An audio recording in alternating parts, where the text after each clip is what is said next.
Hannah brushed past them, her heart steady. She knew trouble was coming, but she also knew one thing for sure. She would never let anyone break her spirit. The days that followed were tense. Hannah continued with her studies as usual, but she couldn't ignore the uneasy stares and mocking laughter from Jason and his group whenever she passed by. They weren't used to rejection, especially not from a girl like her, confident, intelligent, and unafraid. Daniel noticed it too. Sitting across the library one afternoon, he saw Jason and his friends snickering as Hannah walked past them with her books. He clenched his fists but remained quiet. Daniel wasn't the type to cause scenes, yet he felt a growing need to protect Hannah, even though she barely knew him. Hannah, however, refused to be intimidated. She buried herself in her classes, her notes, and her projects. Her professors praised her essays, and her classmates reluctantly admired her sharp mind. To Hannah, this was all that mattered. She wanted to be remembered for her knowledge, not for how she looked or who she associated with. But Jason wasn't ready to give up. One evening, as Hannah sat in the hostel's common study room, Jason walked in with his usual swagger. His friends followed, their eyes gleaming with mischief. Hannah didn't look up. She had an exam the next morning and had no time for distractions. Jason leaned over her table, his cologne strong and suffocating. "Hannah," he drawled, "why do you waste your nights with books? Don't you ever think about living a little?" Hannah calmly closed her notebook, her steady eyes meeting his. "For me, this is living," she replied.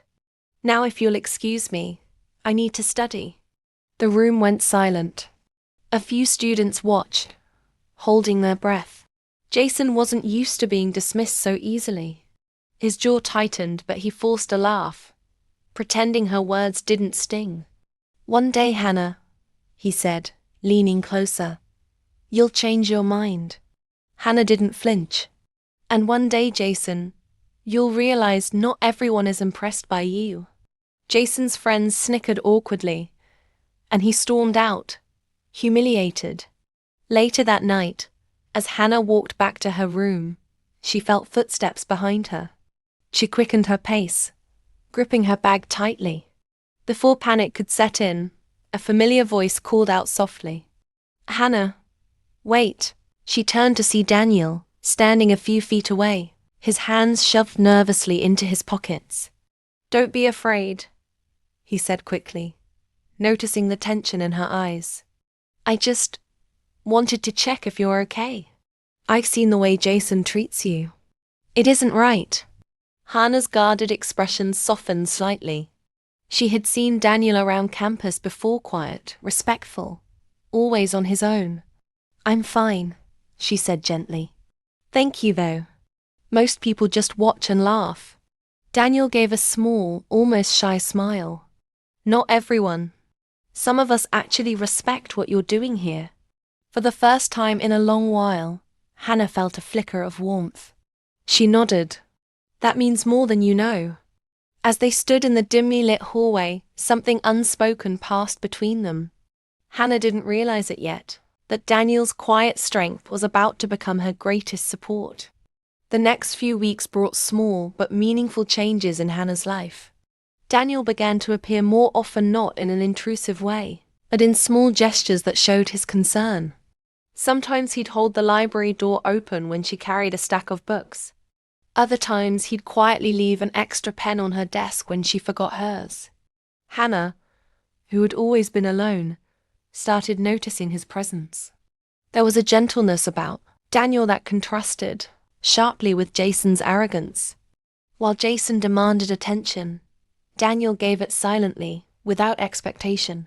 One evening, Hannah sat under the old oak tree near the campus, reviewing her notes before class. Daniel walked by, hesitated, and then approached. "Mind if I sit?" he asked softly. She glanced up, then nodded. "Sure." For a few moments they sat in silence, the autumn breeze rustling the pages of her notebook. Then Daniel spoke, his voice calm. "You know, you inspire people, Hannah. Even people like me. She raised an eyebrow. People like you. Daniel chuckled lightly, rubbing the back of his neck.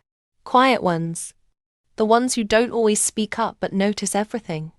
You make me want to try harder. Hannah felt an unfamiliar warmth in her chest.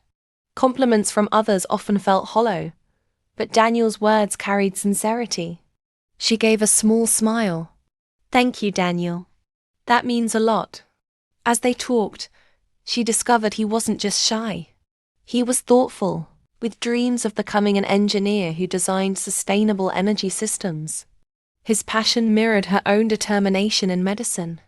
For the first time since her mother's passing, Hannah felt like she had found someone who truly understood her. That not everyone was pleased. Jason, watching from afar, grew angrier each day. His pride couldn't handle the idea of Hannah choosing anyone over him. Rumors began to spread, nasty whispers in hallways.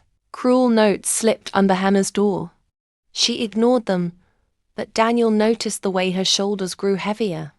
One night, Jason decided to confront her directly.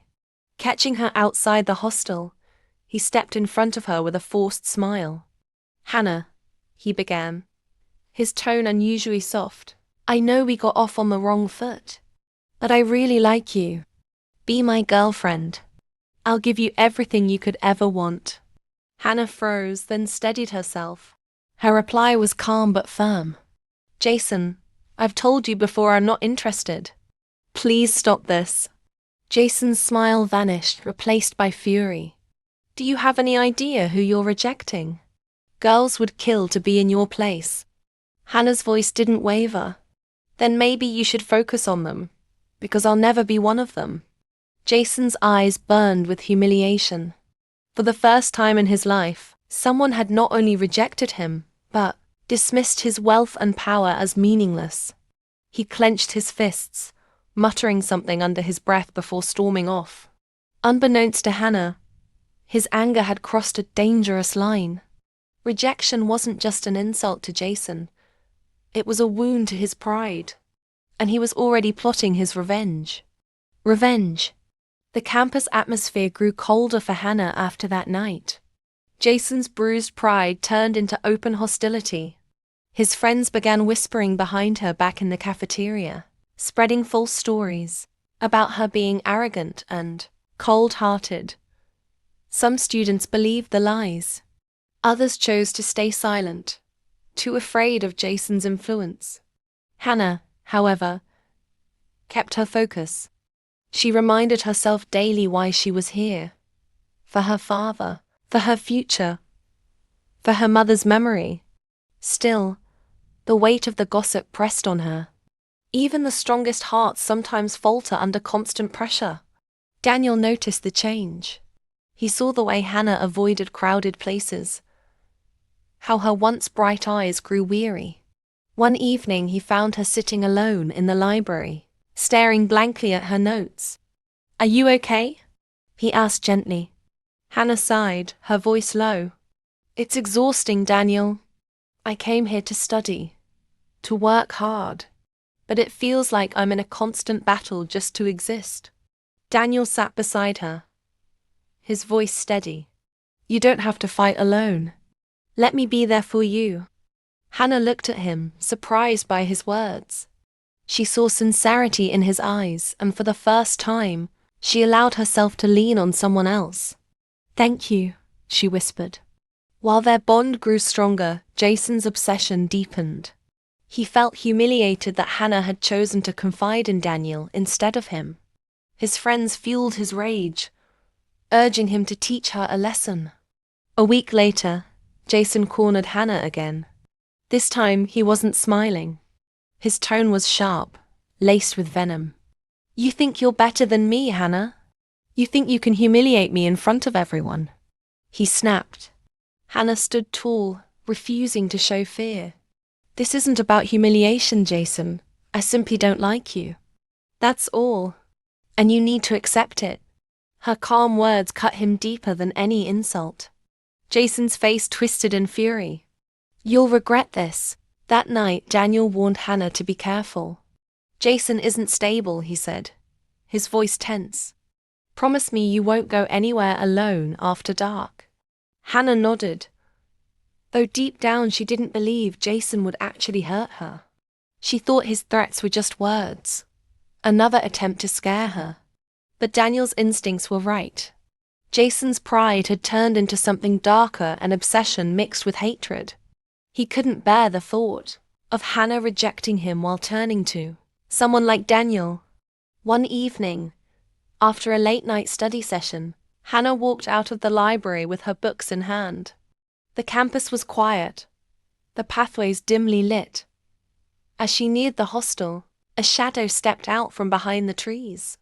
Jason, Hannah, he called, his voice low and menacing. Her heart raced, but she forced herself to stay calm. Jason, leave me alone. I've told you this before. Jason's eyes glimmered with rage. If I can't have you, then no one will. Before Hannah could react, he raised his hand, and in an instant, something cold and burning splashed across her face. Hannah screamed, dropping her books as searing pain ripped through her skin. The world spun, and everything went dark. The scream echoed through the quiet campus, shattering the silence of the night.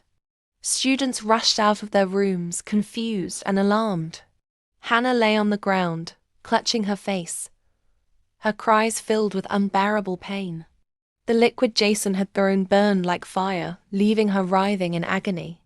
Daniel, who had been nearby, sprinted toward the sound. When he saw Hannah on the ground, his heart nearly stopped. "Hannah!" he shouted, dropping to his knees beside her. He could see the redness, the terrible injury spreading across her face. Panic surged inside him, but he forced himself to stay calm. "Call an ambulance now," he yelled to the crowd forming around them. Jason, realizing what he had done, dropped the empty bottle and ran into the darkness. But all eyes were on Hannah, who was trembling and crying, her voice hoarse with pain. Daniel gently took her hand. "I'm here, Hannah. Hold on, you'll be okay. I promise." The ambulance arrived within minutes, and Daniel climbed in with her, refusing to leave her side. He held her hand tightly as the paramedics worked frantically. Hannah's sobs grew weaker, but she clung to Daniel's voice as he whispered words of comfort. At the hospital, doctors rushed her into emergency care. Daniel sat outside the operating room, his head in his hands, fighting back tears. He had always admired her strength, but now he prayed desperately for her survival. Hours passed like an eternity. Finally, a doctor emerged, his expression grave but steady. "She's stable," he said, "but the burns are severe. There will be scars." Daniel felt a wave of relief mixed with sorrow. She was alive, that was all that mattered. But he knew the road ahead would be long and painful. When Hannah finally woke, her father sat by her bedside, tears streaming down his face. Daniel stood quietly nearby, his heart aching as he saw her try to touch her bandaged face. "Dad," Hannah whispered weakly. Her father took her hand, kissing it. "I'm here, sweetheart. You're safe now." But Hannah's eyes searched for someone else. When they fell on Daniel, she gave a faint smile through her tears. "You stayed." Daniel stepped forward, his voice breaking. "I'll always stay, Hannah. Always." The days that followed were filled with surgeries, treatments, and painful recoveries. Hannah avoided mirrors, unable to face the reality of her scars. She wept quietly at night, thinking her dreams and future were destroyed. But Daniel never left her side. He visited every day, bringing her notes from professors, flowers from the campus garden, and most importantly, his unwavering faith in her. "Hannah," he told her one evening, his hand covering hers, "your scars don't define you. Your strength does. You're still the most remarkable person I've ever known." Tears welled in Hannah's eyes, but for the first time since the attack, she believed him. Recovery was not just about healing Hannah's skin, it was about healing her spirit. Weeks turned into months, and every day brought its own challenges. Her face bore the scars of Jason's cruelty, and though the doctors did everything possible, the marks remained. Hannah avoided people. She stayed behind the curtains of her hospital room, refusing to meet old classmates or professors who came to check on her. She couldn't bear their pity, their shocked glances. One afternoon, Daniel entered quietly with a stack of books. He found her sitting by the window, her bandages removed, her face partly hidden by her hair. "I thought you might like these," he said, placing the books on the table. Hannah didn't look up. Her voice was bitter. "Why do you keep coming, Daniel? Don't you see what I've become?" Daniel moved closer, his tone firm but gentle. "I see Hannah Parker, the same girl who stood tall in the library, who faced Jason without fear, who inspired me to become better. That hasn't changed." Hannah's eyes filled with tears. "But everyone else will only see my scars." "Then let them," Daniel said softly. "Because those who matter will see your strength, not your scars." For the first time since the attack, Hannah broke down not in despair, but in release. She cried as Daniel held her hand, and slowly, the wall she had built around herself began to crack. Her father, too, reminded her of her worth. "Your mother always believed you were destined for greatness," he told her one evening. "And greatness doesn't vanish because of scars. If anything, it shines brighter through them." Encouraged by their words, Hannah decided to return to her studies. Her first day back on campus was terrifying. As she walked through the hallways, whispers followed her. Some students stared in shock. Others looked away uncomfortably. Hannah's heart pounded, but she kept her head high. Daniel walked beside her, steady and calm. His presence was a shield, giving her courage. When she entered the lecture hall, silence filled the room. Hannah took her seat, opened her notebook, and ignored the stares. By the end of class, something remarkable happened. A few students approached her, not with pity, but with respect. One girl said softly, "You're the bravest person I've ever seen." Another added, "We're glad you're back." Hannah realized then that she still had a place here. She still had a future. That night, she thanked Daniel. "I don't know how I'd survive this without you," she admitted. Daniel smiled, his eyes warm. "You don't just survive, Hannah. You rise. And I'll be here every step of the way." In that moment, Hannah understood something she had never allowed herself to feel before. Love. It wasn't the kind of love built on appearances or fleeting attraction. It was the kind that saw her soul and stood by it, no matter what. Hannah's return to her classes marked the beginning of a new chapter. Though the scars on her face were permanent, she started to realize they no longer defined her. Each day she walked into the lecture hall, she felt the weight of people's stares a little less. With Daniel's support and her father's encouragement, she was slowly reclaiming her life. Daniel, meanwhile, became her constant companion. He didn't just stand by her in public. He was there for the late-night study sessions, the tough medical exams, and the quiet evenings when Hannah would feel overwhelmed by memories of the attack. One evening, they sat together under the oak tree where their first real conversation had taken place. Hannah ran her fingers across the rough bark, remembering how different life had been back then. "You know," she said softly, "sometimes I wonder what my life would have been like if none of this had happened." Daniel looked at her thoughtfully. "You'd still be remarkable. But, Hannah, you wouldn't be the same person. Pain changes us. It makes us stronger, even if we don't want it to." Hannah turned to him, her eyes searching his face. "And what about you? Why stay by someone who's broken?" Daniel's reply was immediate. "Because you're not broken. You're the bravest person I know. And I don't stay out of pity. I stay because I care." Deeply, her heart skipped. For months, she had felt his kindness, but hearing his words made her realize the truth. He loved her. As the semester moved forward, Hannah excelled once again in her studies. Professors praised her for not letting tragedy destroy her drive. She was selected to present at a medical research conference, an honor that left her both nervous and proud. On the day of the conference, she stood before a hall filled with professors, students, and guests.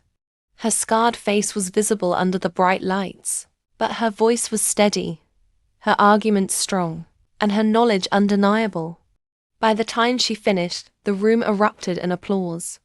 Daniel, sitting in the back, clapped the loudest, his heart swelling with pride. He wasn't just watching Hannah succeed. He was watching her reclaim her destiny. But outside the walls of the university, Jason's crime was finally catching up to him. Authorities had tracked him down, and news spread quickly that he had been arrested. Students whispered about the trial, about how justice was finally being served. When Hannah heard the news, she felt a strange mix of emotions: relief, sadness, and closure. Jason could no longer hurt her, but his actions had left a scar not just on her skin, but on her soul. That night, Daniel found her standing by the window in her hostel room, looking out at the city lights. "Justice will be served now," he said quietly. Hannah nodded. "Yes, but justice alone doesn't heal. It's what we do afterward that matters." Daniel reached for her hand. "And we'll face whatever comes together." For the first time, Hannah squeezed his hand back, a silent promise forming between them. The night after the cruel attack, the campus was in shock. News spread quickly: Hannah, the brightest and most admired girl in the hostel, had been assaulted by one of the very boys who once tried to charm her. The whispers in the hallways were no longer about her intelligence or her quiet beauty, but about the tragedy that had scarred her face. In the hospital, Hannah drifted in and out of consciousness. The pain was unbearable, but what cut deeper than the burning on her skin was the shattering of her spirit. The world she had carefully built with her, discipline and determination, felt like it had collapsed in an instant. She no longer felt like the Hannah everyone once admired. She felt broken, disfigured, and lost. Ethan, however, never left her side. He skipped classes, cancelled his work shifts, and sat by her bed day and night. His friends tried to convince him to rest, but he refused. Whenever Hannah stirred, his hand was there, holding hers.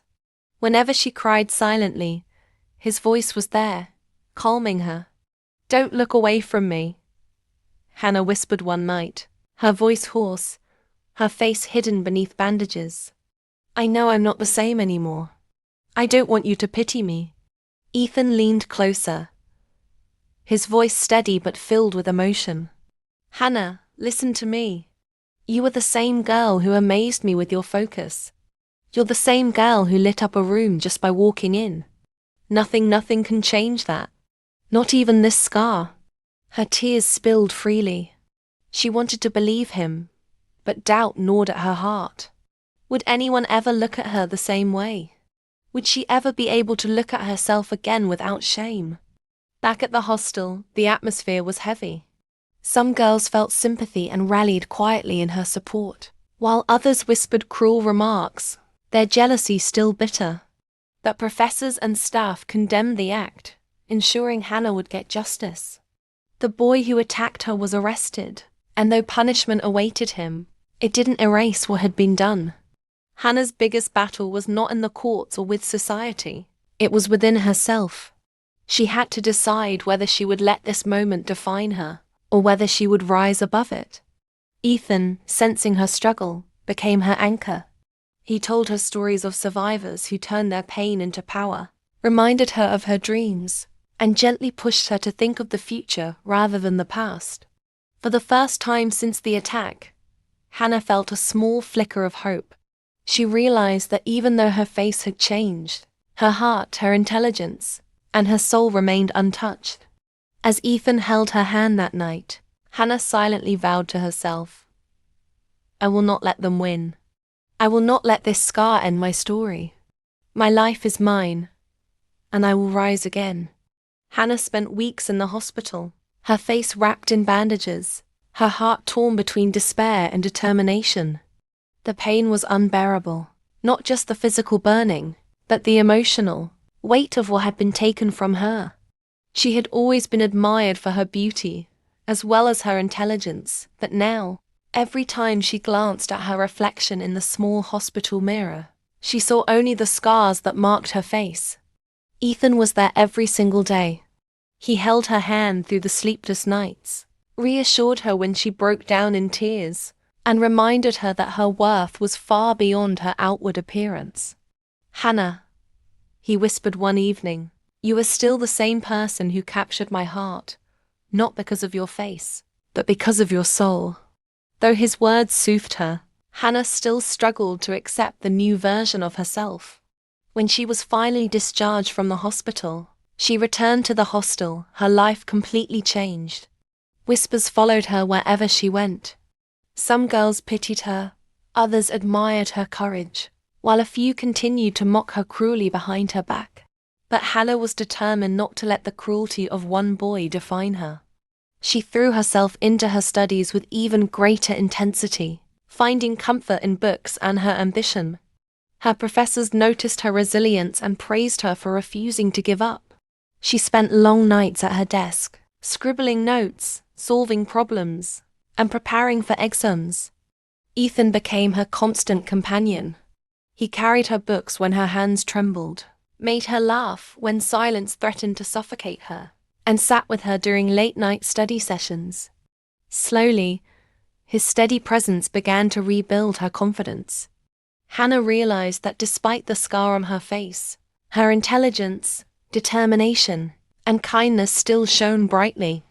One evening, while they were sitting under the old oak tree on campus, Ethan turned to her, his eyes filled with sincerity. "Hannah, I don't care what the world says or how they look at you. To me, you are extraordinary. I want to be with you, through everything, your struggles, your victories, your dreams. Will you let me?" Tears welled up in Hannah's eyes. For a long moment, she couldn't speak. She had been so focused on surviving, so scared of rejection, that she hadn't realized how deeply Ethan loved her. Finally, she nodded, her voice trembling but firm. "Yes, Ethan, I want that too." In that moment, something shifted.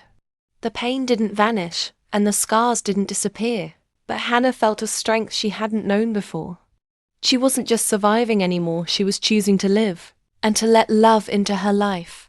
That night, as they walked back to the hostel hand in hand, Hannah realized that the scar on her face no longer defined her.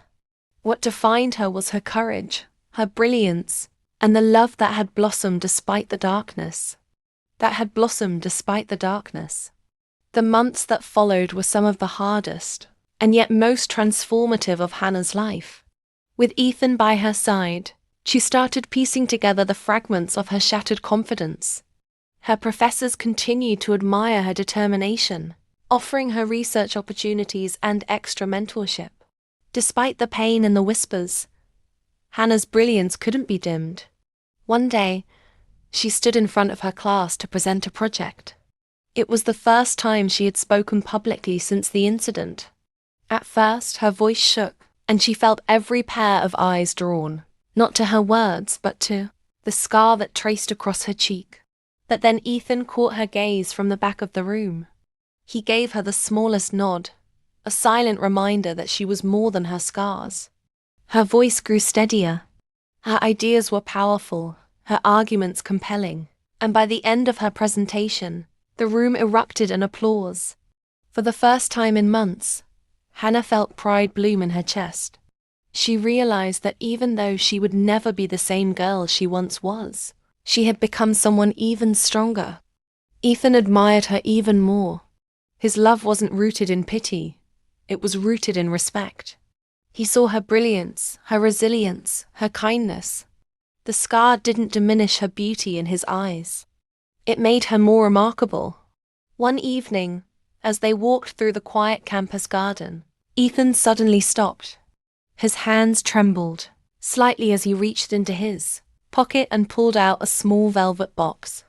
Hannah froze, her heart pounding. "Hannah," he began, his voice thick with emotion. From the very first moment I saw you, I knew you were different. Not just because of your intelligence, or the way you carried yourself, but because of the way you inspired everyone around you, including me. We've been through so much together, and I can't imagine my life without you. I want to be the one who stands by you, always. Will you marry me? Hannah's breath caught. Tears welled in her eyes as she stared at the ring. 1,000 thoughts rushed through her memories of the pain she had endured, the cruel laughter of others, the long nights of loneliness, and Ethan's unwavering presence through it all. Her voice was soft but sure. Yes, Ethan, 1,000 times yes. Ethan slipped the ring onto her finger, and for the first time since the attack, Hannah felt like her future was brighter than her past. They hugged tightly, both overwhelmed with emotions, knowing that this was not just the start of a marriage, but the start of a life built on resilience, love, and shared dreams. As the sun set behind them, painting the sky in shades of gold and crimson, Hannah realized that her scars no longer defined her story. What defined her was her courage to rise, her brilliance to shine, and the love that refused to let her fall. Hannah and Ethan's engagement was a quiet, intimate affair. They didn't announce it with grand parties or extravagant gestures. Instead, it was shared slowly, first with close friends, then with their professors, and finally with their families. Reactions varied. Some were surprised, some skeptical, but most were moved by their story. Hannah's parents, though far away, cried tears of joy when they heard the news. They knew the struggles their daughter had endured, the strength she had shown, and they were grateful she had found someone who truly cherished her. Ethan's family embraced Hannah warmly, treating her as their own, never once allowing the scar on her face to overshadow the brilliance of her spirit. The wedding day came quietly but beautifully. It was held in a small chapel on campus, surrounded by close friends, supportive professors, and their families. Hannah wore a simple white dress, elegant but unpretentious. She looked radiant not because her face was flawless, but because her smile shone with courage and love. Ethan stood at the altar, his eyes fixed on her, his love evident in every glance. As she walked down the aisle, whispers rippled through the guests, not of pity, but of admiration. People had watched her transform, from a girl broken by cruelty into a woman who radiated strength. When the vows were spoken, not a single eye remained dry.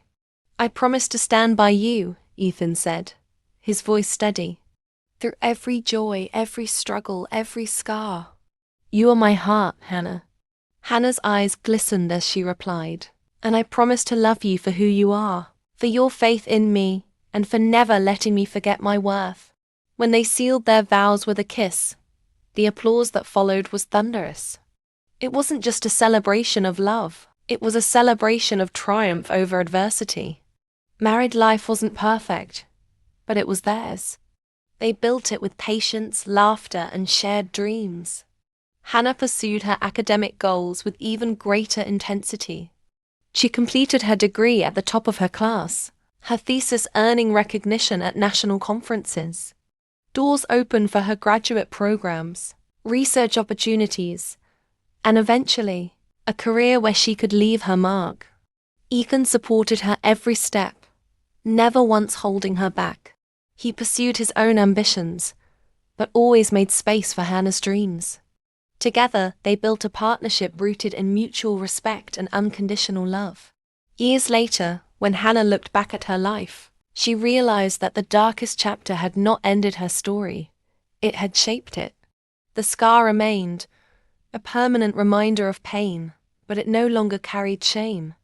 Instead, it was a symbol of her resilience, her courage, and the love that had blossomed through her suffering. Hand in hand with Ethan, she knew she had not only survived but had built a life worth celebrating. Their love story was not perfect, but it was real, and it was enough.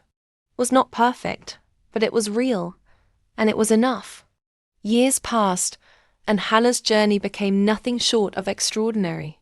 She pursued graduate school with fierce determination, earning a reputation as one of the brightest minds in her field. Her research was groundbreaking, leading to invitations to speak at international conferences. Articles were published under her name in respected journals, and soon, Hannah became a professor teaching, mentoring and inspiring young students who looked up to her with awe. She was no longer just the girl who had survived a cruel act. She was a symbol of resilience. Students whispered her name not out of gossip, but out of admiration. Many sought her guidance, not just in academics but in life, because Hannah embodied courage and perseverance.